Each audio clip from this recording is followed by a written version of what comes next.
بلکہ حکم کو ظاہر کرتا ہے کہ اللہ عز و جل کی طرف سے یہاں پر جو حکم ہمیں سمجھ آتا ہے ہم آپ کے سامنے ظاہر کر دیتے ہیں.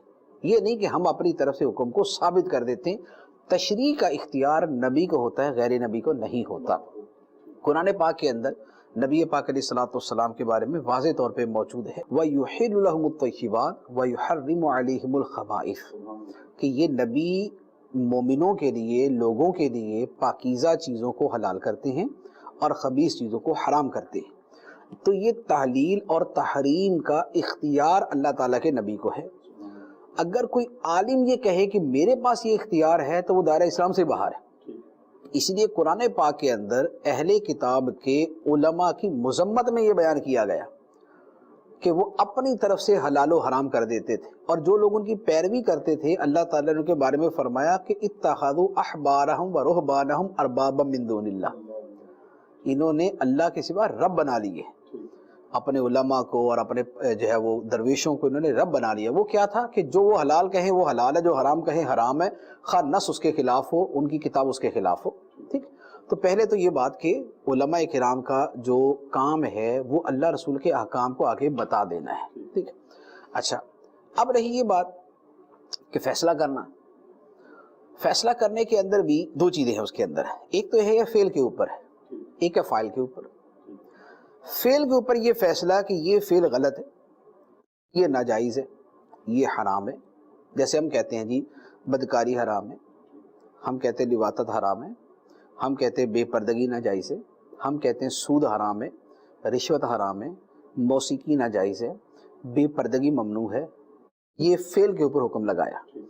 ایک ہے اس کے فاعل پہ حکم لگانا کہ بدکاری کرنے والا فاسق ہے، رشوت لینے والا فاسق و فاجر ہے، سود کھانے والا فاسق اور گناہگار ہے. یہ دو چیزیں ہوگی. اب سوال یہ ہے کہ جو لوگ اس طرح کی بات کرتے ہیں کہ اللہ تعالیٰ قیامت میں فیصلہ کرے گا، لہٰذا علماء دنیا میں کیوں فیصلہ کرتے ہیں؟ اللہ تعالیٰ نے قرآن پاک میں 20 جگہ پہ فرمایا کہ اللہ تمہارے درمیان فیصلہ کرے گا قیامت میں، اللہ تعالیٰ ان کے درمیان فیصلہ کرے گا، اللہ تعالیٰ لوگوں کے اختلاف میں فیصلہ کرے گا. تو پھر علماء ادھر ہی کیوں فیصلہ کر دیتے ہیں کہ یہ بندہ فاسق ہے، یہ صالح ہے، یہ نیک ہے، یہ بد ہے، یہ اچھا ہے، یہ برا ہے. ٹھیک. اب اس پر عرض یہ ہے قیامت کے دن اللہ تعالیٰ نے کیا فیصلہ کرنا ہے؟ یہ فیصلہ کرنا ہے کہ بھئی یہ چیز تمہارے لیے حلال ہے، یہ حرام ہے. کیا قیامت کے دن یہ فیصلہ ہوگا کہ اللہ تعالیٰ فرمائے گا کہ تمہارے لیے جو ہے وہ بدکاری حرام ہے، سود حرام ہے، بے پردگی ناجائز ہے، موسیقی حرام؟ اللہ تعالیٰ نے یہ فیصلہ کرنا ہے. قرآن پاک اترا کیوں؟ اللہ تعالیٰ کے نبی آئے کیوں؟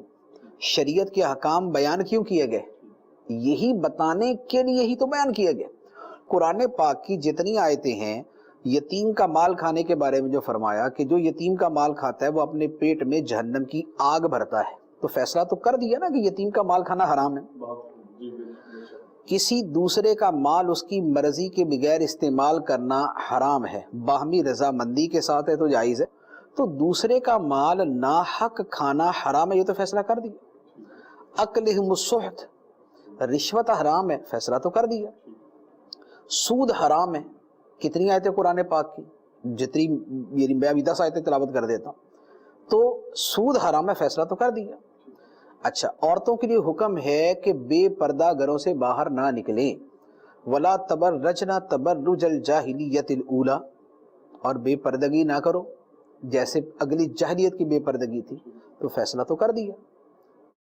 لوگوں کے درمیان بے حیائی پھیلانے کے کام کرنا، جیسے سینمے بنانا، فلمیں بنانا، ڈرامے بنانا، یہ جو ہے وہ گندے پوسٹر بنانا، یہ عورتوں کو ایڈورٹائزمنٹ کے اندر استعمال کرنا اور ان کے ڈانس دکھانا اور ان کے جناب پوز دکھانا، یہ حرام ہے.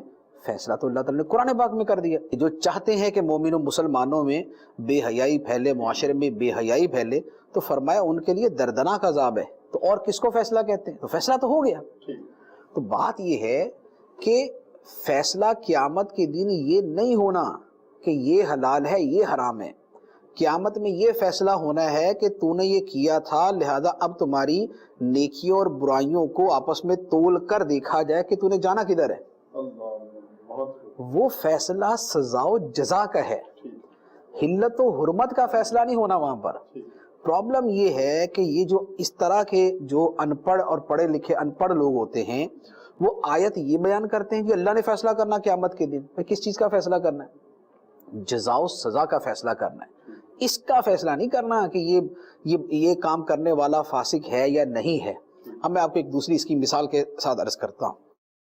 ہر ملک کے اندر کیا طریقہ کار ہوتا ہے؟ جہاں پر جمہوریت ہوتی ہے وہاں ایک طریقہ کار ہے، وہ یہ ہے ایک قانون بنتا ہے. قانون کون بناتا ہے؟ پارلیمنٹ. ٹھیک، پارلیمنٹ جو ہے وہ قانون بناتی ہے، عدلیہ اس قانون کو بیان کرتی ہے اور اس کے مطابق فیصلہ کرتی ہے.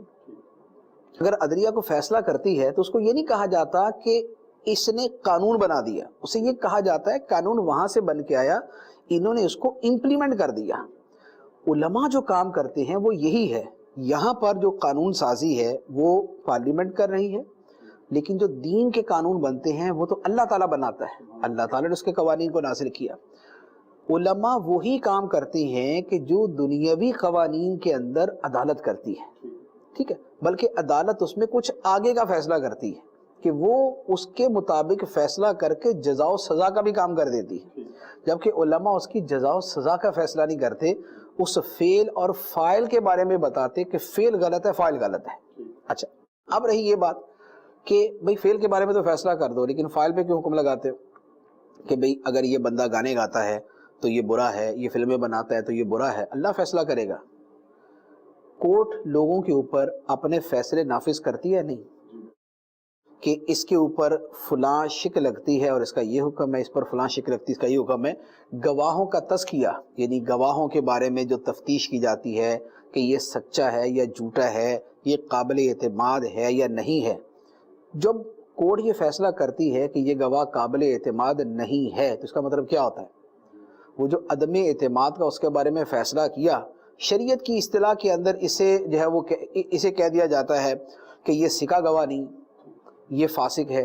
تو بات وہی ہوتی ہے کہ جیسے عدالت فیصلے کرتی ہے اور وہ اس کو امپلیمنٹ کرواتی. علماء تو اس سے بہت پیچھے والا کام کرتے ہیں کہ صرف بتاتے ہیں، اور بتاتے بھی وہ ہیں جو قرآن و حدیث میں بیان کر دیا گیا.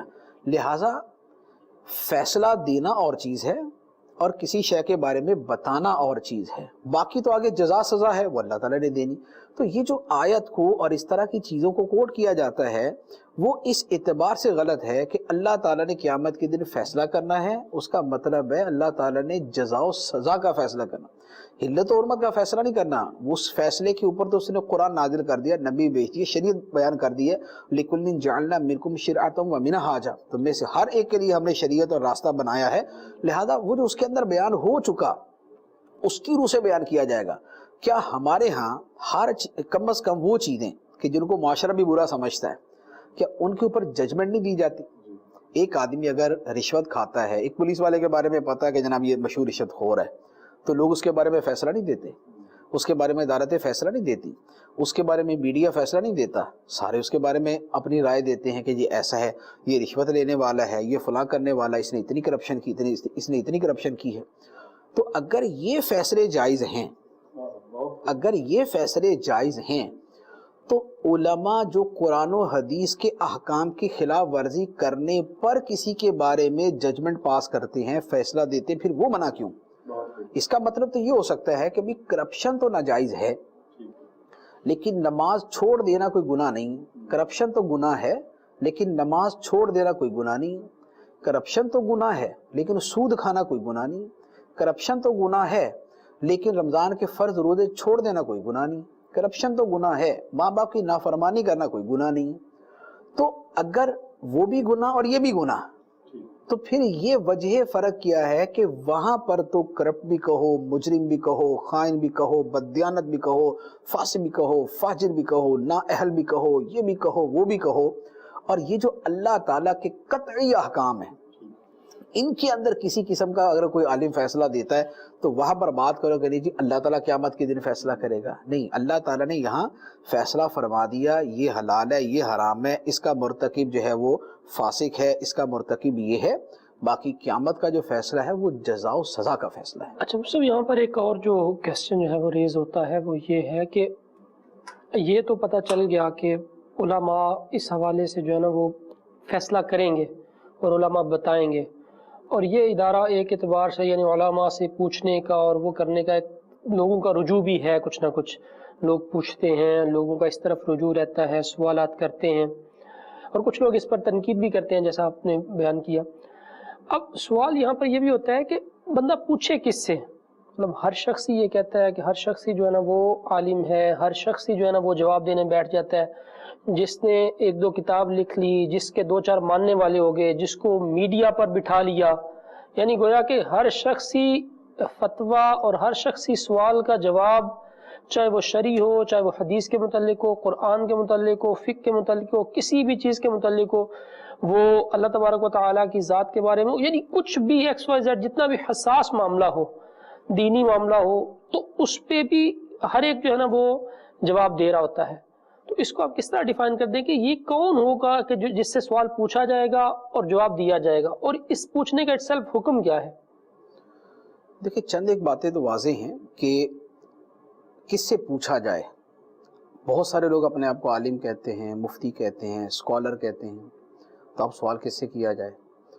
تو جب کسی بھی چیز کے بارے میں واسطہ پڑتا ہے تو ہمیشہ ہم اس کے اندر یا تو یہ دیکھتے ہیں کہ یہ سرٹیفائیڈ ہے یعنی سند یافتہ ہے، یا ہم اس کے بارے میں یہ پتہ کرتے ہیں یار ایکسپرٹ ہے۔ اگر تو ہمیں پتہ ہو کہ یہ بندہ اس کام کا ماہر ہے تو ہم اس سے وہ کام کرواتے ہیں، اور اگر ہمیں کسی کے بارے میں یہ پتہ ہو کہ یہ اناڑی ہے تو ہم اس سے کام نہیں کرواتے۔ یہ عقل و نقل کا اصول ہے۔ عقل بھی یہ کہتی ہے کہ ماہر سے جو ہے وہ کام لیا جائے، اناڑی سے کام نہ لیا جائے۔ تو جیسے دنیا کے ہم بیسیوں کاموں کے اندر یہ فیصلہ لوگوں سے پوچھ کے کرتے ہیں، اپنی عقل استعمال کرتے ہیں، بھاگ دوڑ کرتے ہیں، خاص طور پہ ہمارے پاکستان جیسے ملک کے اندر کہ جہاں پر ہر جو ہے وہ اصل بندے کے ساتھ جو ہے وہ جعلی بندہ موجود ہے، اصلی پیر کے ساتھ جعلی پیر موجود ہے، اصلی ڈاکٹر کے ساتھ عطائی ڈاکٹر موجود ہے، اصلی انجینئر کے ساتھ جعلی انجینئر موجود ہیں، اصلی جو ہے وہ کاریگر کے ساتھ جو ہے وہ اس کے نقال موجود ہیں۔ تو جب ہم ان تمام چیزوں کے اندر ہم نے کچھ کام کرنا ہوتا ہے تو ہم 10 بندوں سے پوچھتے ہیں کہ جناب مکان بنوانا ہے، تو ہم پوچھتے ہیں یار آپ نے مکان بنوایا تھا کس سے بنوایا تھا، مستری کیسا ہے، مزدور کیسا ہے، کام کیسا کرتا ہے۔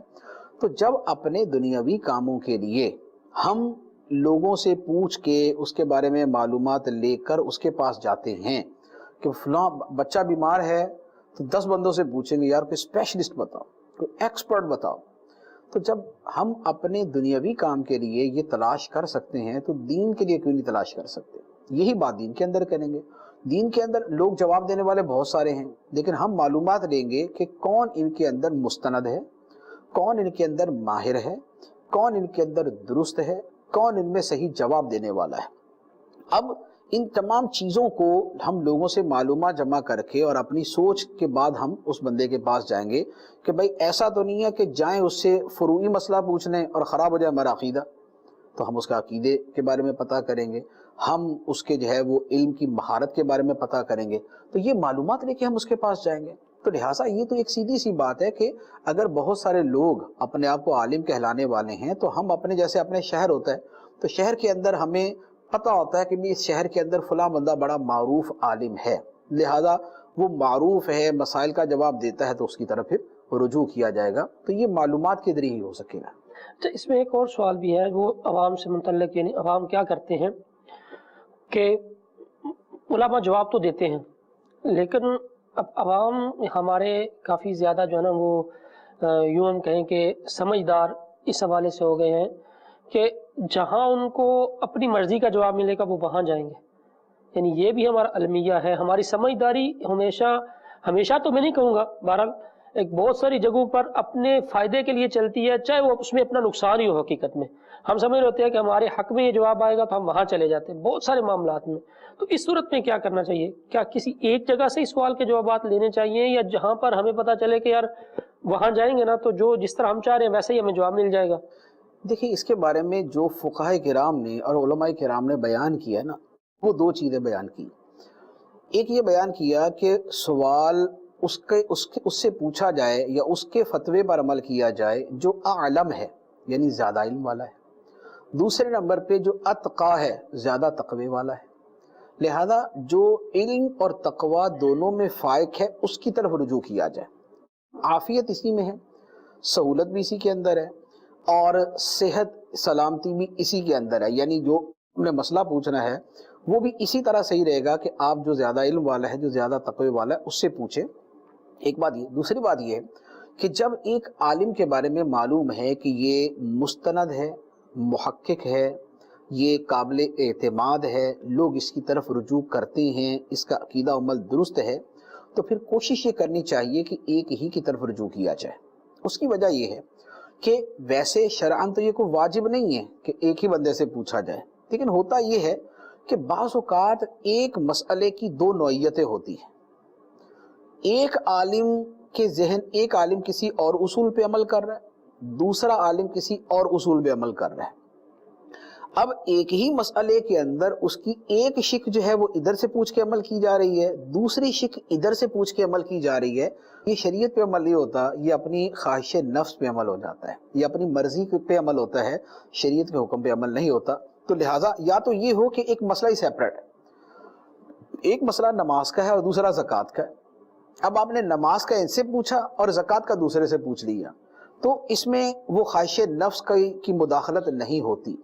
لیکن اگر زکوٰۃ ہی کا ایک مسئلہ اس سے پوچھا اور ایک مسئلہ اس سے پوچھا اور دونوں میں اختلاف رائے ہے کسی چیز کے اندر، تو اب درست نہیں ہوگا، بلکہ بعض جگہوں پر یہ واضح طور پہ حرام ہوگا. واضح طور پہ حرام ہوگا. کیسے؟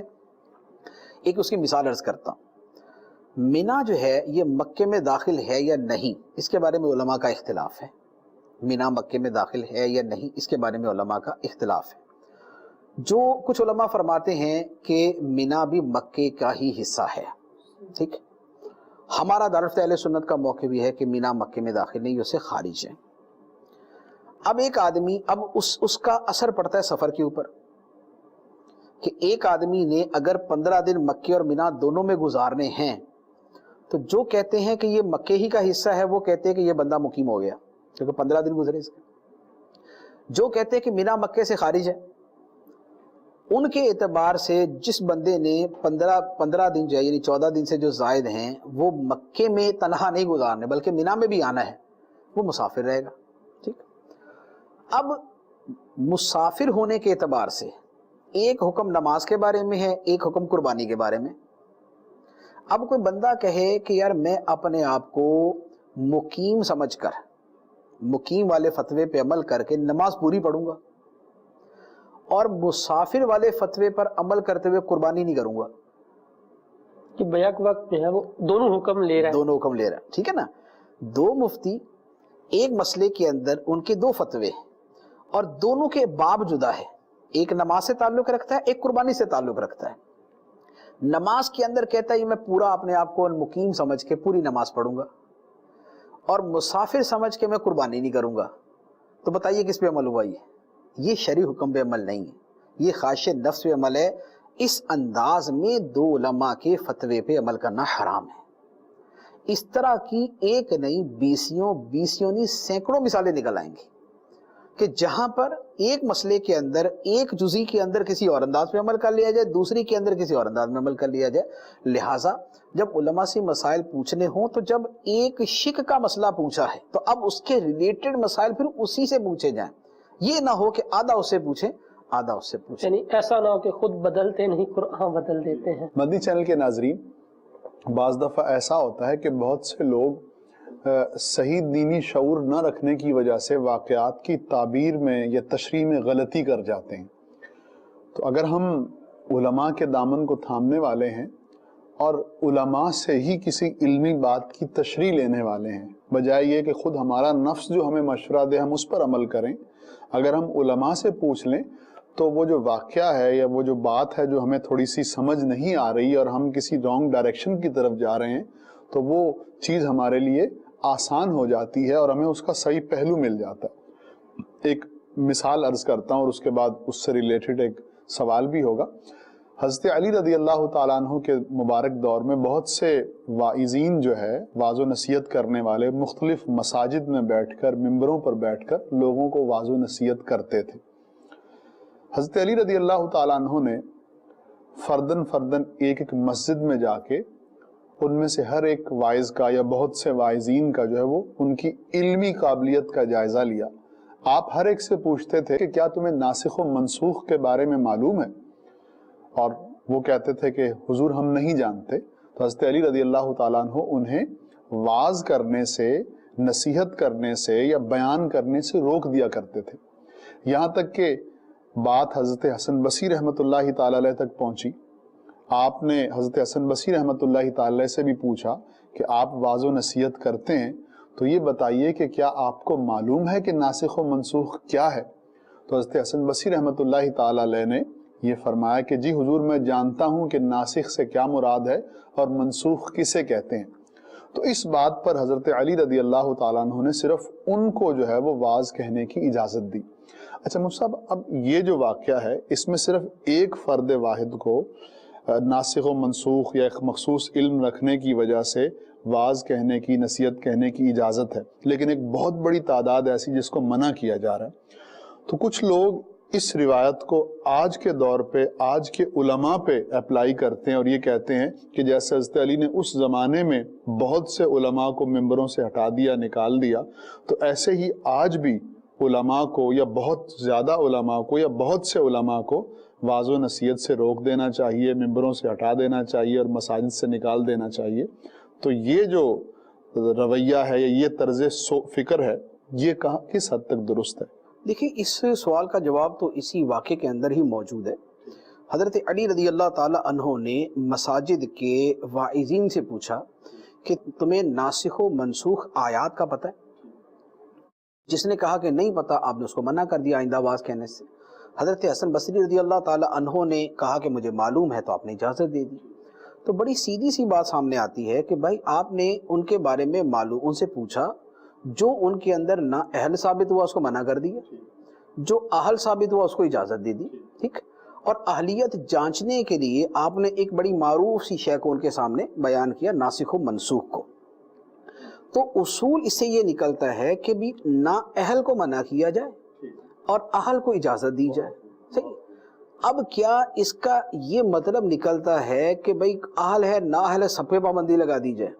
تو یہ تو خود اس واقعے ہی کے خلاف ہے، آپ کی خود اس اجازت کے ہی خلاف ہے۔ بات یہ ہے کہ جو لوگ بات کرتے ہیں کہ مساجد کے علماء پر یہ منطبق ہوتی ہے، عرض یہ ہے یہ علماء پر نہیں، یہ واعظین پر منطبق ہوتے ہیں۔ عالم تو وہ ہے جسے علم ہے، علم والے تو آپ نے اجازت دی تھی، لہٰذا عالم تو اس میں داخل ہی نہیں ہے، اس میں داخل ہیں واعظین۔ اور واعظین کون؟ کہ جو علم نہیں رکھتے، ورنہ جو واعظین علم رکھتے ہیں تو ان کے بیان کرنے کے اندر کیا حرج؟ آخر حضرت حسن بصری رضی اللہ تعالیٰ عنہ بھی تو واعظ ہی کرتے تھے نا، تو اجازت دی۔ تو اس کا مطلب یہ ہے کہ واعظین پر بھی پابندی نہیں تھی، عالموں پر بھی پابندی نہیں تھی، نہ اہلوں پر پابندی تھی۔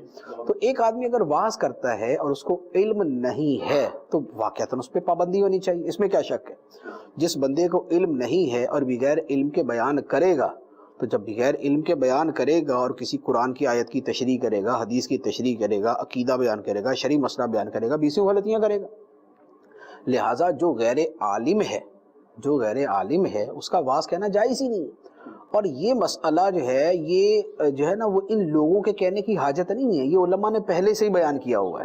بہت یہ تو علماء نے کتابوں میں لکھا ہوا ہے۔ فتاوی رضویہ شریف کے اندر اعلیٰ حضرت علی رحمہ نے یہ باقاعدہ مسئلہ تحریر فرمایا، غیر عالم کا واعظ کہنا حرام ہے۔ غیر عالم کا واعظ کہنا حرام ہے، کیوں؟ اس لیے کہ واعظ کے اندر یا قرآن پڑھ کے اس کی تفسیر بیان کی جاتی ہے، یا حدیث پڑھ کے اس کی تشریح بیان کی جاتی ہے، یا مسائل بیان کیے جاتے ہیں۔ جس بندے کو قرآن کی تفسیر نہیں آتی، حدیث کی شرح نہیں آتی، اور جس کو شرعی اور فقہی مسائل نہیں آتے، وہ اگر بیان کرے گا تو غلطیاں کرے گا تو لوگوں کو گمراہ کرے گا، لہذا اس کے اوپر پابندی۔ اسی لیے فرمایا گیا کہ جو غیر عالم ہے وہ اگر بیان کرنا چاہتا ہے تو وہ پھر کسی عالم کی کتاب سے دیکھ کر بیان کرے۔ دیکھ کر بیان کرے گا تو اب جو غلطی کا احتمال تھا وہ ختم ہو گیا، کہ اب حقیقتاً یہ واعظ نہیں کر رہا، وہ کتاب واعظ کر رہی ہے اور صاحب کتاب واعظ کر رہا ہے، اس کی کتاب کو پڑھ کے سنا دیا۔ تو غیر عالم کا جو واعظ کہنا ہے وہ ناجائز ہے، اس مسئلے کے اعتبار سے کوئی شک نہیں۔ اب یہ ہے کہ ہمارے معاشرے کے اندر کیا ہے، ہمارے معاشرے کے اندر بہرحال اچھی حالت بھی ہے، بری حالت بھی ہے۔ ہمارے ہاں ایسے بڑی تعداد میں واعظین موجود ہیں جن کو علم نہیں اور بغیر علم کے واعظ کرتے ہیں، خود گناہگار ہیں، ان کا بات سننے والے بھی گناہگار ہیں۔ لیکن جو اہل علم ہیں، جنہوں نے علم پڑھا ہے، جو پڑھ کر اور تیاری کر کے صحیح جگہ سے یاد کر کے بیان کرتے ہیں، یا غیر عالم ہے تو دیکھ کر بیان کرتے ہیں، ان کے بیان کرنے میں کوئی حرج نہیں ہے۔ جو روایت ہے، جو واقعہ ہے، وہ نااہلوں کے بارے میں ہے، اس کو اہل پر منطبق کرنے والے سے بڑا جاہل خود کوئی نہیں ہوگا۔ اچھا، اس سے ایک نقطہ جو پتہ چلتا ہے وہ یہ ہے کہ علماء نے کس قدر یعنی احتیاط سے کام لیا ہے، اور کس قدر جو ہے نا وہ اس کی کنڈیشنز لگائی ہیں، شرائط بیان کی ہیں۔ واز کہنے والا یا کوئی بھی ایسا جو بیان کر رہا ہے تو اس کے بارے میں بتایا ہے کہ وہ کس پائے کا ہو، اس کے پاس کتنا علم ہو۔ ایسا نہیں ہے کہ کھلی چھوٹ دے دی ہو، بلکہ بہت احتیاط کے ساتھ، یعنی دین کا معاملہ ایسا نہیں ہے کہ چونکہ جو بیان کرنے والا ہوگا وہ کوئی عالم ہی ہوگا یا کوئی وہ ہماری فیلڈ سے چونکہ متعلق ہوگا تو ہم اس کو کھلی چھوٹ دے دیں، بلکہ علماء نے اس سے پتہ چلتا ہے کہ بہت جو ہے نا وہ اس پر سختی کی ہے، اور اس مسئلے کو جیسے کہ آپ نے بیان فرمایا کہ بغیر علم کے بعض کو حرام قرار دیا ہے۔ تو آج ایک طرح سے ہمارا جو آج علمیہ سامنے آتا ہے، ہر کوئی جو ہے وہ علم بیان کرنے میں یا اس میں لگا ہوا ہے، تو اس سے پتہ یہ چلتا ہے کہ جو عالم ہے حقیقی ان کو ہی علم کرنا، ان کو ہی جو ہے نا وہ اس میں سب کی ذمہ داری ہے نا۔ بات یہ ہے کہ ذمہ داری سب کی ہے۔ عوام کی ذمہ داری ہے کہ وہ کسی مستند آدمی کے پاس ہی بیان سننے کے لیے جائیں۔ غیر مستند ادھر ادھر کی گپیں ہانکنے والا، جھوٹے قصے واقعات بیان کرنے والا، موضوع حدیثیں بیان کرنے والا، اپنی طرف سے تشریحات اور تفسیرات بیان کرنے والا، اس کو سننے ہی نہ جائیں۔ جہاں پر پتہ ہے کہ یہ جو ہے وہ یہ عالم ہے، اہل ہے بیان کر رہا ہے، اس کا سنیں، یا یہ پتہ ہے کہ بھئی اس کو کسی اہل نے بیان تیار کر کے دیا ہوا ہے یا کسی اہل کی کتاب سے یہ پڑھ کے سنا رہا ہے، اس کا بیان سنیں۔ تو عوام کی ہی ذمہ داری ہے۔ باقی جو بیان کرنے والے ہیں ان کی اپنی ذمہ داری ہے کہ وہ اہل ہیں شرعی اعتبار سے تو بیان کریں، ورنہ نہ بیان کریں۔ جیسے ڈاکٹر کا ہی ہے، ایک جو ہے وہ جعلی ڈاکٹر ہے، عطائی ڈاکٹر ہے، کچھ ذمہ داری اس کی ہے تو کچھ اس کے پاس جانے والی مریضوں کی بھی تو بنتی ہے نا۔ آخر جعلی ڈاکٹر جو ہے وہ علاج کر رہا ہے تو اس کی ذمہ داری ہے کہ بھائی صاحب نہ کرو، کیوں بندے مارو گے، اور مریض کی ذمہ داری ہے کہ کیوں مرنے جا رہے ہو، آخر تم بھی تو خود ہی چل کے اس کے پاس جا رہے ہو نا۔ تو یہی معاملہ جو ہے یہ واعظ کا، مبلغ کا اور عالم کا ہے کہ اس کی ذمہ داری ہے کہ اگر اہلیت نہیں ہے تو پھر پڑھ کے سنائے، اور اگر عالم ہے تو پھر وہ ویسے بیان کرے، تیاری کر کے بیان کر لے۔ اور جو سننے والے ہیں ان کی ذمہ داری ہے کہ وہ بھی اہلی کے پاس ہے، اگر وہی اپنا دین و ایمان خطرے پہ پیش کرنے جا رہے تو یہ ان کا قصور ہے۔ اچھا، اب یہ اس بارے میں تو پتہ چل گیا، اب یہ بتا دیں کہ یہ یعنی علامہ، مولانا، مفتی، آج سبھی یہ ہیں، سبھی علامہ صاحب ہیں، مفتی صاحب ہیں، تو یہ مفتی صاحب یا علامہ صاحب یہ کون ہوتے ہیں؟ یہ کون لوگ ہیں جو اس طرح، یعنی آپ نے بیان کیا کہ اہل لوگوں کے پاس جانا چاہیے، اہل لوگوں کے اس طرح کے ٹائٹلز ہوتے ہیں، یہ ٹائٹل تو بہت سارے لوگ یوز کرتے ہیں، تو اب ان سے کیا مراد ہے؟ دیکھیں، ٹائٹل تو لازمی بات ہے کہ جس نے کچھ کرنا ہے اس کا ٹائٹل ہی استعمال کرے گا۔ جو جعلی ڈاکٹر ہے تو وہ یہ تو نہیں لکھا ہوتا نا کہ جعلی کلینک، نہ وہ جعلی ڈاکٹر اپنے آپ کو لکھتا ہے، لکھا تو اس نے ڈاکٹر ہی ہوتا ہے اپنے آپ کو۔ تو اسی طرح جو ٹائٹل ہے وہ ٹائٹل تو اچھے ہی الفاظ والے ہوتے ہیں، اب اس کو استعمال کوئی غلط کر رہے تھے اس کا میٹر ہے۔ اب یہ اس طرح کے بہت سارے الفاظ ہیں جو مذہبی افراد کے لیے، لوگوں کے لیے استعمال کیے جاتے ہیں۔ تو جیسے دنیاوی اعتبار سے جو ہے یہ جناب گریجویٹ ہے اور یہ ماسٹر ہے، یہ پی ایچ ڈی ہولڈر ہے، جس طرح وہ ایک ٹرمز استعمال ہوتی، اصطلاحات استعمال ہوتی ہیں، اسی طرح مذہبی اعتبار سے بھی اصطلاحات استعمال ہوتی ہیں۔ ایک زمانے میں خود لفظ مولوی جو تھا یہ ایک بڑا ہی رسپیکٹیبل لفظ تھا اور اس کے اندر ایک عزت تھی، وقار تھا، لیکن جب انگریزوں نے دینداروں کو اور علماء کو بدنام کرنے کے لیے اس لفظ کو نیگیٹو انداز میں کر کے بیان کر کے لوگوں کی نظر میں اس لفظ کی حرمت گرا دی، تو اب اس کے بعد پھر زیادہ تر لفظ جو ہے وہ مولانا استعمال کیا جانے لگا۔ مولانا سے آگے جو ہے وہ علامہ صاحب استعمال ہو جاتا ہے، علامہ صاحب سے آگے مفتی استعمال ہو جاتا ہے۔ تو یہ مختلف الفاظ ہیں، ان میں کوئی ضروری نہیں ہوتا کہ جو مولانا ہے وہ مفتی نہ ہو، جو مفتی ہے وہ مولانا نہ ہو، مفتی تو خیر مولانا ہوتے ہی ہیں۔ تو یہ ایک اصطلاحی الفاظ ہے۔ مولانا عام طور پہ جو ہے وہ عالم کے بارے میں استعمال کیا جاتا ہے، جو عالم دین ہے اس کے لیے مولانا کا لفظ استعمال کیا جاتا ہے۔ علامہ کا لفظ تھوڑا سا بڑا ہوتا ہے، عالم علم جاننے والا اور علامہ بہت زیادہ علم جاننے والا، یہ ایک مبالغہ کا صیغہ ہے، اس میں ایک کثرت اور اس میں ایک جو ہے نا وہ بڑائی پائی جاتی ہے۔ تو بہت زیادہ علم والے کو علامہ کہہ دیا جاتا ہے. مفتی جو ہے وہ زیادہ تر اس کے لیے استعمال ہوتا ہے کہ جس نے فتویٰ دینا ہے، جو فقہ کے اندر ماہر ہے. تو یہ ٹرمز ہیں، اصطلاحات ہیں. تو اور یہ لیکن یہ ہے کہ یہ بہرحال استعمال تبھی کی جاتی ہے کہ جب کوئی اس کا اہل ہو. ایک آدمی اگر جیسے امام مسجد ہے تو اس کو صرف امامت کی وجہ سے علامہ صاحب نہیں کہہ سکتے. ہاں اگر بہت زیادہ علم والا تو علامہ صاحب کہیں گے. اچھا اسی طرح علم والا تو ہے لیکن بہت زیادہ علم والا نہیں ہے تو بھی علامہ صاحب نہیں کہہ سکتے. یعنی تبھی نہیں کہنا چاہیے کہ علامہ کا معنی اس پہ صادق نہیں آتا. اسی طرح ایک آدمی علامہ ہے، اس کو مثال کے طور پہ اس کو تفسیر میں بڑی مہارت ہے، اس کو حدیث میں مہارت ہے، اس کو علم الکلام عقائد کے اندر بڑی مہارت ہے، اسی طرح صرف و نحو وغیرہ بہت اچھی جانتا ہے، اس کا جنرل نالج بہت اچھا ہے، دنیاوی علم بھی اسے اچھا خاصا ہے. تو ان تمام چیزوں کی روشنی میں آپ اس کو علامہ صاحب تو کہہ سکتے ہیں لیکن اس کو مفتی صاحب نہیں کہہ سکتے، کیونکہ مفتی کا تعلق فتوے اور فقہ کے ساتھ، فقہی مسائل کے ساتھ ہے. تو بہت سارے ایسے ہوتے ہیں کہ جو تفسیر میں، حدیث میں، عقائد میں بڑے ماہر ہوتے ہیں لیکن فقہ اور فتوے کے اندر ماہر نہیں ہوتے، تو ان کو مفتی نہیں کہا جاتا. لیکن چونکہ آج کل ایک طریقہ یہ بن گیا ہے کہ ایک آدمی نے اپنے آپ کو جو ہے وہ بڑا چڑھا کر ہی پیش کرنا ہوتا ہے. تو پہلے جب لفظ مولوی زیادہ معزز تھا تو مولوی لفظ استعمال کر لیتے تھے، اب اس کے بعد مولانا معزز ہو گیا تو مولانا استعمال کرنے لگے. جب بعد میں یہ ہوا کہ یار مولانا بھی تھوڑا سا پوری طرح مزہ نہیں دیتا تو پھر علامہ صاحب ہو گئے. اب علامہ صاحب کے بعد بھی جب یہ آیا نا کہ یار علامہ صاحب کی اتنی عزت نہیں کی جا رہی، مفتی صاحب کا لفظ جو ہے تھوڑا سا جاندار ہے، تو اب ہر علامہ ہی جو ہے وہ مفتی جو ہے وہ بنا ہوتا ہے، یا اکثر و بیشتر بنے ہوتے ہیں. اچھا ایک اور ترقی ہے اس میں، اب جیسے مفتی کہنے کے اندر بھی جو ہے نا ابھی درمیانہ سا کام ہے. ویسے تو ایک رسپیکٹ ہے مفتی کی، لیکن اگر تھوڑا سا اسکالر کا ٹچ لگا دیا جائے نا اس کے ساتھ تو پھر تو بلے بلے کہ واہ جی واہ عظیم اسلامی اسکالر. تو اب ہماری غلام قوم اور انگریزوں کی غلامی سے مرعوب قوم کہ جو وہ لفظ اسکالر سن کے نا وہ سیدھے ہو جاتے کہ یار یہ واقعی جنا یہ بڑا پتہ نہیں کیا ہوگا، حالانکہ وہ عالم ہی کا ترجمہ سیدھا اسکالر ہوتا ہے اور اس کے اندر کچھ بھی نہیں ہوتا. اچھا اس کے ساتھ اگر اور زیادہ تھوڑا سا اس کو بڑا چڑھا کے بیان کرنا ہو تو ڈاکٹر صاحب لگا دے. یعنی مذہبی ہے اور ڈاکٹر ہے تو پھر تو کیا بات ہے جناب. اچھا اور زیادہ اس کو کرنا تو پروفیسر لگا دے اس کے ساتھ. تو اب ڈاکٹر، پروفیسر، اسکالر یہ وہ الفاظ ہو گئے کہ جو خام خواہ جو ہے نا وہ اس کا وہ بڑا چڑھا کے وہ کر دیتے اس کو.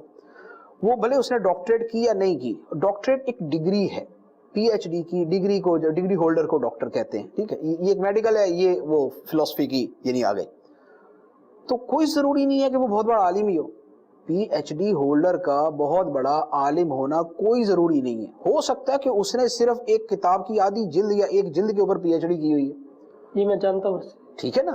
تو جو آپ ایک اتنی سے اس نے کام کیا تو لیکن اب اس کا نام ڈاکٹر آ جائے تو آدھا محلہ پہنچ جائے گا یار ڈاکٹر صاحب کا بیان سننے جانا ہے.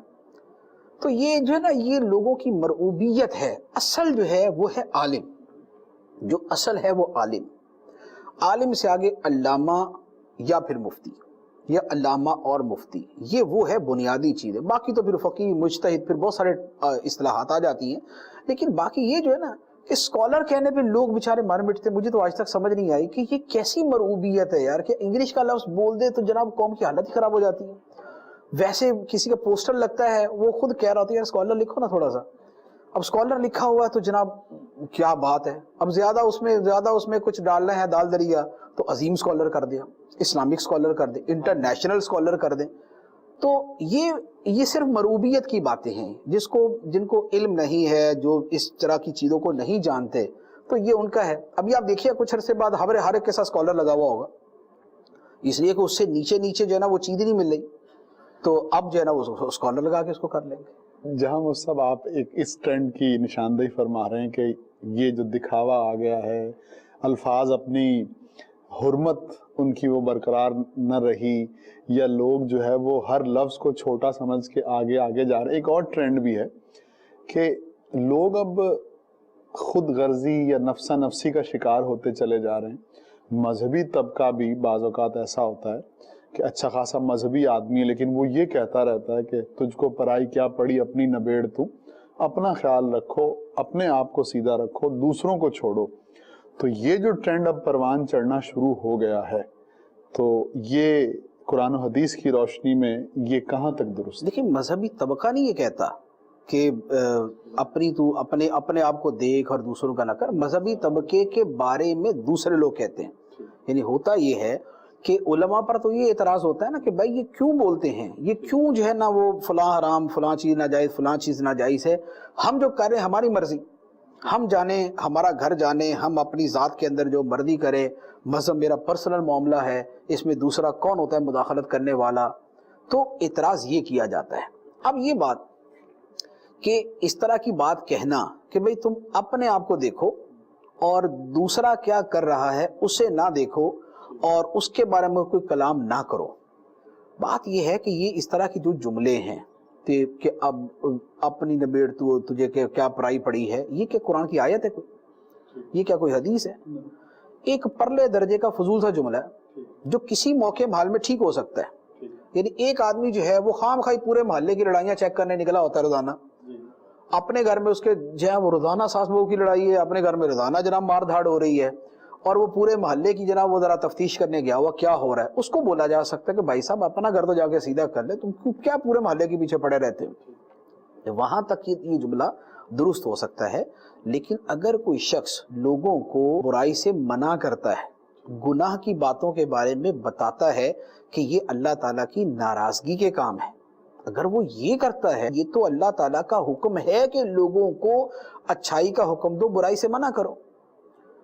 اس کے بارے میں یہ کیسے کہا جا سکتا ہے کہ تم کون ہوتے ہو اس کے اوپر کلام کرنے والے؟ یہ تو اللہ تعالیٰ نے ہمیں حکم دیا ہے، پوری امت کو فرمایا ہے کنتم خیر امت اخرجت للناس تأمرون بالمعروف وتنہون عن المنکر.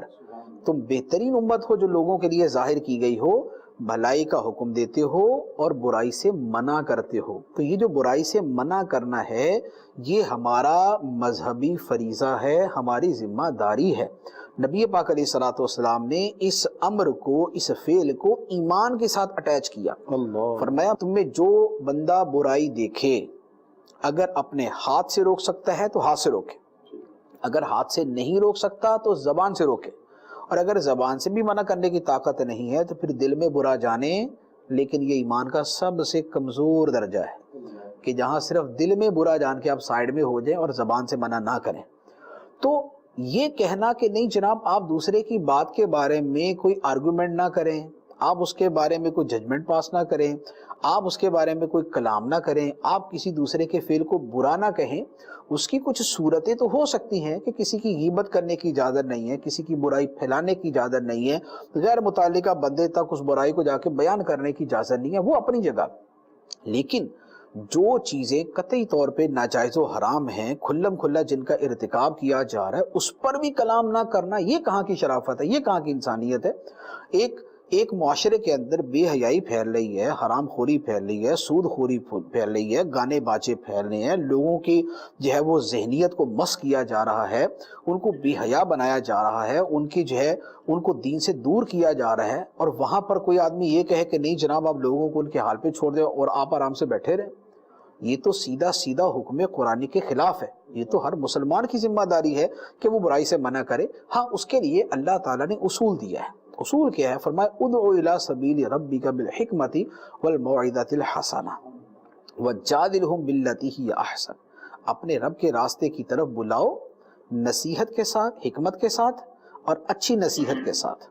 تو حکمت عملی ہونی چاہیے، دانش مندی ہونی چاہیے، ایک جو معقول انداز ہے اس کے مطابق کسی کو سمجھایا جائے، بے جا سختی نہ کی جائے، بے وقت سختی نہ کی جائے، سخت الفاظ نہ استعمال کی. کسی جگہ سخت الفاظ بھی استعمال کرنے چاہیے لیکن ہر جگہ پر آپ سخت الفاظ نہ استعمال کریں. کسی کو آپ پیار سے سمجھاتے ہیں، کسی کو منت کر کے سمجھاتے ہیں، کسی کو مثال سے سمجھاتے ہیں، کسی کو دوسرے کے ذریعے سمجھاتے ہیں، کسی کو ڈائریکٹ اس برائی کا بیان کرتے ہیں، کسی کو تھوڑا سا ذرا اور انداز کے اندر بات کر کے اس برائی کے بارے میں متنبہ کرتے ہیں. تو حکمت عملی ہونی چاہیے. اور اگر کسی شے کے بارے میں بحث مباحثے کی ضرورت پڑ جائے تو فرمایا وجادلہم باللتی ہی احسن.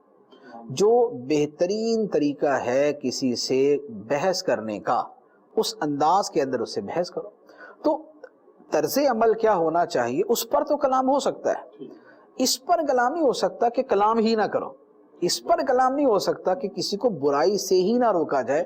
جو معاشرے برائیوں سے منع کرنا چھوڑ دیتے ہیں، وہ معاشرے برائیوں کا گڑھ بن جاتے ہیں، وہ معاشرے برائیوں کا مرکز بن جاتے ہیں۔ آپ کے معاشرے کے اندر وہ دینی بھی ہے دنیاوی بھی ہے، دونوں طرح کی مثال ہے۔ ہمارے معاشرے کے اندر سگریٹ عام ہے، لوگ سگریٹ پیتے ہیں۔ سگریٹ کیوں نہیں رک رہی؟ اس لیے نہیں رک رہی کہ اسے روکنے والا کوئی نہیں ہے، اسے روکنے والا کوئی نہیں ہے۔ بہت زیادہ ہوا تو باپ بیٹے کو سمجھا دیتا ہے، بہت زیادہ ہوا تو چچا بھتیجے کو سمجھا دیتا ہے، بس۔ لیکن دوست مل کے سگریٹ پیتے ہیں، باپ خود سگریٹ پی رہا ہے، چچا خود سگریٹ پی رہا ہے۔ اگر ایک دوسرے کو اس برائی سے منع کرنا شروع کر دیں کہ یار پلیز آپ سگریٹ نہ پئیں، پلیز آپ سگریٹ نہ پئیں۔ پبلک پلیس کے اوپر تو سگریٹ پینا ویسے ہی جرم ہے، لیکن ہمارے پبلک پلیس پہ پی رہے ہوتے ہیں لوگ، چپ کر کے بیٹھے رہتے ہیں، کوئی نہیں بولتا، کوئی نہیں بات کرتا۔ وہاں اگر جا کے ان سے بات کی جائے کہ بھائی صاحب یہ پبلک پلیس ہے، یہاں پر سگریٹ پینا جرم ہے، آپ کی بھی صحت کے لیے نقصان دہ، دوسروں کی صحت کے لیے نقصان دہ، خود اپنی صحت تو تباہ کرے، بقیہ تو نہ پریشان کرو۔ آپ دیکھیں کہ جہاں منع کیا جائے نا وہاں رک جاتے ہیں۔ بیسیوں مرتبہ آپ نے دیکھا ہوگا، میں نے دیکھا ہے کہ اگر کوئی اس طرح سگریٹ پی رہا ہے تو دوسرے بس کے اندر جیسے کوئی سگریٹ پی رہا ہے تو دوسرے بھائی صاحب بس ہے یار، دوسروں کا خیال کریں آپ، تو وہ آدمی فوراً بجھا دے گا۔ وہ منع کیا تو رک گیا، نہیں منع کرتے تو وہ پی رہا ہے، اس کو دیکھے دیکھی دوسرا جو اس کے پیچھے والا نا، اس کے اندر بھی انگڑائیاں آنی شروع ہو جائیں گی نا، وہ کہا اچھا بھی یہ پی رہا ہے، چلو اب یہ طرح مجھے بھی لگا دینا، وہ بھی پینا شروع کر دے گا۔ لیکن آپ منع کر دیں گے تو وہ رک جائے گا۔ اب چونکہ سگریٹ سے معاشرتی طور پہ منع نہیں کیا جاتا، اس لیے لوگ رکتے ہی نہیں۔ میں نے ابھی کچھ عرصہ پہلے پڑھا کہ ایک ملک کے اندر ایک پاکستانی جو کسی ملک میں گیا تو ٹیکسی کے اندر اس نے سگریٹ چلانے کی کوشش کی، تو سگریٹ سلگانے لگا نا، تو ٹیکسی ڈرائیور نے کہا او بھائی صاحب آپ سگریٹ پی رہے ہیں آپ؟ اس نے کہا یار کون دیکھ رہا ہے، میں تو کار کے اندر ہوں نا۔ اس نے کہا جرم ہے۔ اس نے کہا کار کے اندر کون دیکھ رہا ہے؟ میں تو دیکھ رہا ہوں نا۔ اس نے کہا میں تو دیکھ رہا ہوں، میری کار میں بیٹھ کر سگریٹ نہ پیئے، آپ روڈ کے اوپر جا رہے ہیں اور روڈ کے اوپر سگریٹ نہیں پی سکتے، اس طریقے سے منع کر دیا اس نے۔ اس کو نصیحت ہوگی کہ نہیں پینا، اب پورے سفر میں بعد میں اس نے نہیں پی ہوگی، لیکن اگر پہلے ہی اس کو منع نہ کرتا تو ہر ٹیکسی کے اندر وہ سگریٹ پیتا۔ تو بات یہ ہے کہ برائیوں کو منع کرتے ہیں تو برائیاں رکتی ہیں، جب نہیں منع کرتے تو آہستہ آہستہ پھیلتی پھیلتی پورا معاشرہ اس کے اندر لگ جاتا ہے۔ ہر چیز کے اندر یہی ہوتا ہے۔ یہ پورے ملک کے اندر اگر یہ نشہ اور یہ چرس اور یہ چیزیں اگر عام ہوتی ہے، جیسے ہمارے اسکولوں کے اندر نکل رہی ہیں، ہمارے جو کالجز کے اندر جو ہے نا وہ یہ نشئی اور چرس پینے والے اور ہیروئن پینے والے اور پتہ نہیں کون سے رنگ برنگے نشے کرنے والے پیدا ہو رہے ہیں، ہماری یونیورسٹیوں کے اندر بھرے پڑے ہیں، باقاعدہ وہاں پر اسٹوڈنٹ ہی اس کی جو ہے نا وہ سیل پرچیز کر رہے ہیں۔ تو یہ جو ساری بہاریں یہ کس وجہ سے؟ قانون نے جو کرنا تھا وہ قانون نے وہاں غفلت کی، لیکن اس سے زیادہ غفلت تو خود وہاں کے اس معاشرے میں بسنے والے لوگوں نے کی نا۔ یونیورسٹی کے اندر اگر کوئی یہ کر رہا تھا، نشہ پی رہا تھا، تو وہ کون سا جو ہے وہ کسی پلنگ کے نیچے جا کے نشہ پی رہا تھا؟ وہ بقیہ کے درمیان ہی بیٹھ کے پیتا تھا نا۔ بقیہ نے اس کو منع نہیں کیا، نتیجہ یہ ہوا آہستہ آہستہ یہ بھی نشے پہ لگ گئے۔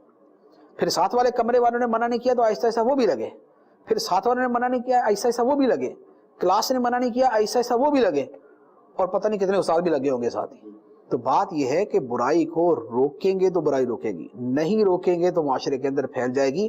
ہر چیز کو قانون کے اوپر نہیں ڈال دیا جاتا کہ قانون اپنے ڈنڈے سے ہی اس پہ آ کے عمل کروائے۔ کچھ معاشرتی ذمہ داریاں بھی ہوتی ہیں، کچھ معاشرتی ذمہ داریاں ہوتی ہیں کہ ہم نے اپنے معاشرے کو اچھا کرنا ہے، انسانی بھی بنانا ہے اور اسلامی بھی بنانا ہے۔ انسانی بنانے کے لیے آپ کو کچھ کام کرنے پڑیں گے، اسلامی بنانے کے لیے آپ کو اس کے اعتبار سے کچھ کام کرنے پڑیں گے۔ مطلب یہاں پر ایک اور چیز جو ہے نا وہ جو سمجھ میں آتی ہے، یہ جو ایک ذہن میں آتی ہے، وہ یہ ہے کہ چونکہ علماء کو علم ہوتا ہے برائیوں کا، اور قرآن و حدیث میں اس کی مذمت جو ہے وہ پڑی ہوتی ہے، معاشرے کی نبض کو ان کو ہاتھ ہوتا ہے، تو وہ اس معاملے میں سینسیٹیو ہوتے ہیں، وہ حساس ہوتے ہیں۔ اچھا وہ بولتے ہیں کہ بھئی یہ چیز غلط ہے، اب کچھ لوگ نے ان کو یا تو ان کے سامنے اس برائی کی جو حقیقی صورت ہے وہ سامنے نہیں ہوتی، یا اس برائی کا برائی ہونا پتہ نہیں ہوتا، یا پتہ ہوتا ہے تو اس کو بہت چھوٹا سمجھتے ہیں۔ اب وہ اتنے سینسیٹیو نہیں اس معاملے میں ہوتے، حساس نہیں ہوتے، ان کو پتہ نہیں ہوتا، اور غفلت میں ہوتے ہیں کچھ، اور کچھ جان بوجھ کر۔ اب جو علماء اس برائی سے روک رہے ہوتے ہیں یا جو منع کر رہے ہوتے ہیں، تو لوگ ان کے پیچھے جو پڑتے ہیں، میڈیا سو کال جو اسکالر بنتے ہیں، جو اس طرح کی چیزیں جو ہے نا وہ علماء کہتے ہیں کہ آپ کیوں منع کر رہے ہیں، آپ اس چیز کو کیوں روک رہے ہیں، آپ کیوں جو ہے نا خدائی فوجدار بن رہے ہیں، تو لوگ ان کو بڑا اپریشیٹ کرتے ہیں کیونکہ ان کو پتہ نہیں ہوتا، وہ اس معاملے میں سینسیٹیو نہیں ہوتے۔ دیکھیں لوگوں کو بڑا پسند ہے وہ بندہ کہ جو ان کو کسی کام سے منع نہ کرے، ٹھیک ہے نا, لوگوں کو بڑا پسند ہے وہ بندہ جن کو کسی کام سے منع نہ کرے, اور جو کسی کو کسی کام سے منع نہیں کرتا نا وہ منافق ہوتا ہے. ایک بزرگ کسی علاقے میں گئے, بزرگ تھے, وہاں سے جب واپس آئے تو وہاں دوسرے بزرگ پہنچے, تو انہوں نے پہلے کے بارے میں پوچھا کہ وہ کیسے تھے. ہر بندہ ہی تعریف کر رہا ہے ان کی, جی ماشاءاللہ بڑے اچھے تھے, بڑے اچھے تھے. تو یہ جو دوسرے بزرگ پہنچے نا, ان کو بڑا غصہ ہے, انہوں نے کہا وہ منافق تھا. لوگوں نے کہا سور کوئی چھوٹا موٹا لفظ استعمال کرے, آپ نے ڈائریکٹ اتنا ہیوی لفظ بول دیا منافق. فرمایا کہ ہر بندہ ان کی تعریف کر رہا ہے, اس کا مطلب یہ ہوا کہ انہوں نے کبھی کسی کو برائی سے منع نہیں کیا, ورنہ کچھ تو مخالف ہوتے, کچھ تو مخالف ہوتے. کوئی بھی مخالف نہیں ہے, اس کا مطلب ہے کہ کسی کو برائی سے انہوں نے منع نہیں کیا. جب ان کی اتنی عزت تھی تو یہ تو نہیں ہو سکتا کہ یہاں برائی کوئی نہیں تھی, ان کو منع کرنا چاہیے تھا. قدرت کے باوجود جس نے برائی سے منع نہیں کیا وہ مداہن ہے, منافق ہے. اب انہوں نے جس سینیریو میں کہا اس کے پیچھے بہت ساری توجیہات ہو سکتی کسی کے بارے میں یوں الفاظ کہنے میں, لیکن جو پیچھے انہوں نے چیز بیان کی نا وہ حقیقت ہے کہ جو بندہ سب کے لیے میٹھا میٹھا ہے, اچھا اچھا ہے, تسبیح دیے جا رہا ہے, تم یہ تسبیح پڑھ لو, تم یہ تسبیح پڑھ لو, آنے والا بے پردہ تو 70 سال بھی بے پردہ ہی رہے گا, وہ جناب وہ فلمیں بناتا ہے تو وہ ساری زندگی فلمیں ہی بنائے گا. ایک آدمی اگر رشوت لیتا ہے وہ ساری زندگی رشوت ہی لیتا رہے گا, سود خور اپنا سود خوری نہیں چھوڑے گا, ظالم اپنا ظلم نہیں چھوڑے گا, تسبیح پڑھتا جائے گا, اور بڑی خوشی سے آئیں گے کہ جناب انہوں نے تسبیح دینی نا, انہوں نے کون سا کبھی برائی سے منع کرنا ہے. تو وہاں پر یہی معاملہ ہے کہ یہ بندہ اپنا فرض نہیں پورا کر رہا, یہ برائی سے منع نہیں کر رہا, اسی لیے سارے خوشی خوشی چلے آ رہے ان کے پاس. ورنہ 10 بندے جو نا وہ یہ بھی ہوں یار اس کے پاس کیا جانا, ہر کام سے تو منع کر دیتا, ہر کام. بھائی جو منع کرنے والے ہیں وہ تمہارے لیے بہتر ہیں, جو تمہاری آخرت بچاتے ہیں, تمہیں گناہوں سے روکتے ہیں, تمہیں خدا کی نافرمانیوں سے روکتے ہیں, وہ تمہارے لیے بہتر ہیں. وہ جو تمہیں صرف جو ہے نا وہ تسبیح پکڑا کے بھیج دیتا ہے اور کبھی کسی حرام کے بارے میں, گناہ کے بارے میں, ناجائز کے بارے میں بولتا ہی نہیں ہے, تو وہ تمہارے حق میں بہتر نہیں ہے. تو لوگوں کو چونکہ پسند اس طرح کے ہیں تو اس لیے پھر وہاں جانا زیادہ. سب یہاں پر جو ہے نا وہ امیر سنت کی شخصیت یقین کریں یاد آ رہی ہے. ہم ساؤتھ افریقہ میں امیر سنت کے ساتھ سفر میں کچھ موقع ملا, ساتھ جو ہے نا رہنے کا سعادت حاصل ہوئی, تو دیکھا کہ لوگ ملنے آتے تھے, چونکہ وہاں اتنا سیکورٹی کا نہیں تھا, یہاں تو ہر چیز اتر جاتی ہے. وہاں لوگوں نے 2 انگوٹھیاں پہنی ہوئی تھیں, اس طرح کی, یعنی جن کو معاشرے میں مائنر چیزیں سمجھا جاتا ہے. لمبے بال رکھے ہوئے تھے, چین پہنی ہوئی تھی. اچھا, امیر سنت سے ملنے لوگ آ رہے ہیں, ایسا نہیں ہے کہ مل کے تو ایسے ہی چلے جائیں, بلکہ جس میں جو چیز دیکھ رہے ہیں اس کو بڑی محبت سے, پیار سے سمجھا رہے ہیں. اور اپنی آنکھوں سے میں نے دیکھا کہ وہ لوگ جو چیزیں مطلب ایسی غلط تھی نا وہ اتار رہے ہیں, ان کو سمجھ آ رہی ہے. ان کو جو ہے نا وہ بالوں کا اگر کسی کو بتایا تو اس نے نیت کی ہے کہ میں اس کو کٹوا دوں گا. اچھا, کسی نے انگوٹھیاں پہنی ہوئی تھی غلط سلط تو اس نے وہ بولا کہ میں اس کو اتار دوں گا. کسی نے چین پہنی ہوئی تھی تو اس نے اتار دی. تو یوں مطلب دیکھا ہے کہ امیر سنت دامت برکاتہ علیہ کے ذات کو, کہ ایسا نہیں ہے کہ صرف جو ہے وہ جو ہے نا وہ لوگ ان کی تعریف ایسے ہی کرتے ہیں, بلکہ دیکھا ہوتا ہے. اکابر علماء کا ہمیشہ یہی طریقہ رہا ہے, سلف صالحین کا یہی طریقہ رہا ہے, حق بات بیان کرنا, ملامت کی پرواہ نہ کرنا اور لوگوں کو برائی سے منع کرنا, یہ ہمیشہ ان کا وتیرہ رہا ہے. مفتی اعظم ہند علیہ رحمہ کے تو واقعات یوں کہہ لیں کہ درجنوں کی تعداد میں واقعات ہیں. اسی طرح مجھے اپنے بچپن کا یاد ہے, ہمارے گھر کے قریب جو مسجد تھی وہاں کے امام صاحب تھے, تو جیسے کسی گھر کے اندر قرآن خوانی کے لیے گئے تو وہ قرآن خوانی کے لیے جاتے نا, تو اگر کوئی تصویر لگی ہوتی جاندار کی دیوار کے اوپر, تو جاتے ساتھ ہی بول دے کہ میں واپس جانا, پہلے تصویر اتارو.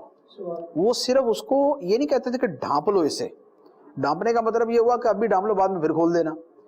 وہ کہتے ہیں اس کو اتارو.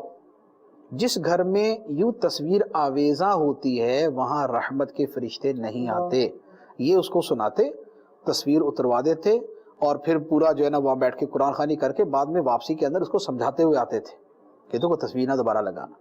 تو جو سمجھتے ہیں, جنہوں نے قرآن حدیث کو سمجھا ہے, پڑھا ہے, دین کا جذبہ ہے, تو ان کا طرز عمل بلکہ محدث اعظم پاکستان علیہ رحمہ کا تو واقعہ ملتا ہے نا کہ خلاف سنت اگر کسی کو دیکھتے, کام بھلے جائز طریقے سے ہی ہو رہا تھا, خلاف سنت ہوتا تو اس پر بھی فوراً جو ہے نا وہ ارشاد فرماتے ہیں کہ یہی ہوتا ہے, یہ سکھانے کا طریقہ ہوتا ہے نا. کوئی شخص بائیں ہاتھ سے کوئی چیز دے رہا ہے تو اسے پیار سے کہہ دیا جائے دائیں ہاتھ سے دینا سنت.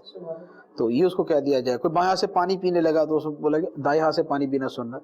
کوئی کھڑے ہو کے پینے لگا تو اسے کہا بیٹھ کے پانی پینا سنت ہے. اس طرح چھوٹی چھوٹی چیزیں اگر سمجھاتے رہے اپنے گھر کے اندر اپنے بچوں کو, گھر کے افراد کو, اسی طرح دوستوں کو, دیگر افراد کو, تو لوگ مان جاتے ہیں. اب یہ میوزک اس کا دیکھ لیں, یہ موبائل کے اندر ٹیون ہوتی ہے, میوزیکل ٹیون اس کے اندر ہے, ہمارے سامنے بجتی ہے, اکثر و بیشتر دیکھا کوئی منع نہیں کرتا, یعنی میوزک بج رہا ہے کوئی منع نہیں کرتا. لیکن اگر اس کو کہہ دیا جائے یار میوزک ہے, ناجائز و گناہ ہے, تم میں کوئی اس کا مزہ تو ہے نہیں, نہ اس کا کوئی فائدہ ہے, گناہ گار مفت کے اندر ہو رہے ہو, تو چھوڑ ہی دو اس کو. گناہ بے لذت کیوں کر رہے ہو؟ گناہ با لذت بھی کرنا نہیں چاہیے, لیکن سمجھانے کے لیے وہاں پر کسی موقع پہ بندہ بول دیتا ہے یار گناہ بے لذت کیوں کر رہے ہو, تو آدمی لوگ اس سے رکیں. لیکن اگر یہ حال ہو کہ مسجد کے اندر بھی کسی کا میوزک والی ٹیون بجے اور پوری مسجد خاموش کی خاموش ہے اور ایک بندہ بھی اس کو جا کے نہیں سمجھا رہا, ایک بندہ بھی نہیں سمجھا رہا, تو پھر وہاں پر امر بالمعروف نہی عن المنکر اور نیکی کی دعوت کا کیا جذبہ ہے وہ آپ سمجھ سکتے ہیں. مدنی چینل کے ناظرین, علماء کی ہمیشہ یہ ذمہ داری رہی ہے کہ وہ برائی کو برائی کہیں اور لوگوں کو برائی سے منع کریں, اور ایسا عالم جو برائی کو برائی کہتا ہے اور برائی سے منع کرتا ہے وہ اللہ تعالیٰ کی بارگاہ میں مقبول ہے. اور اسی مقبولیت کے پیش نظر علماء کرام جو ہمارے سلف صالحین تھے, ان کی زندگی میں یہ دیکھا گیا ہے کہ وہ جہاں موقع ملتا اور ان کی طاقت میں ہوتا تو وہ ضرور برائی سے منع کرتے. تو آج اگر ہم کسی عالم دین کو ایسا کرتا دیکھیں تو خدا کا شکر ادا کریں کہ خدا کی زمین ابھی تک ایسے سچے عالموں سے خالی نہیں ہوئی کہ جو بغیر کسی کے خوف کے, بغیر کسی کی ملامت سے ڈرے ہوئے اللہ سبحانہ و تعالیٰ کے حکم کو اس امت کے افراد تک پہنچاتے ہیں.